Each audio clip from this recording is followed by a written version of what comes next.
Alors nous avons lors d'une précédente leçon ouvert le fichier exemple fourni par Sage, le fichier bijou. Nous allons voir comment le fermer maintenant. Alors pour fermer un fichier comptable ouvert, vous pouvez faire fichier et faire tout simplement fermer. Alors différent de quitter. Quitter, vous quittez vraiment l'application Sage ligne sans comptabilité. Là je vais tout simplement fermer le fichier comptable bijou pour pouvoir ouvrir un autre fichier que j'aurais sauvegardé quelque part dans mon arborescence. Voilà, donc là, vous pouvez constater que tout est grisé, l'IntuiSage est grisé.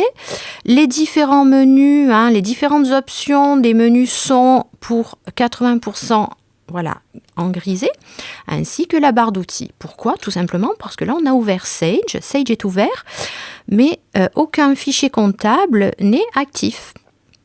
Alors, nous allons maintenant voir comment ouvrir un fichier déjà créé. Alors, moi, j'ai plusieurs fichiers Sage sur mon arborescence, dans mes répertoires. Donc, je vais vous montrer comment faire. Je vais aller sur Fichier et ouvrir, tout simplement. Alors, Fichier ouvrir m'ouvre en fait l'explorateur Windows. Donc, je vais pouvoir... Dans mes bibliothèques, je vais revenir là, aller sur Documents. Et voilà, dans le cas d'usage, j'ai mis plusieurs fichiers que j'ai pu créer pour pouvoir vous présenter ces vidéos. Alors, je vais ouvrir le fichier Solenza, que l'on créera ensemble, pas à pas ensuite. Donc, ce sont des choses, voilà, vous voyez qu'il y a des différentes déclinaisons de ce fichier-là. Ceci, ça m'a servi à vous présenter ces tutoriels vidéo. Donc, je vais ouvrir.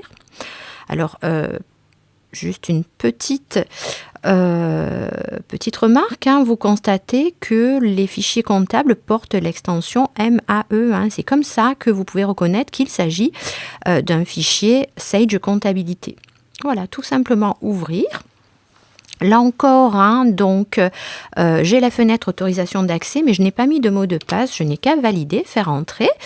Alors, vous voyez que toutes les commandes s'activent et que dans la barre de titre, j'ai maintenant le titre du fichier solenza.mae, exercice 2019, donc l'exercice que nous considérerons comme exercice N dans tout le long de ces vidéos.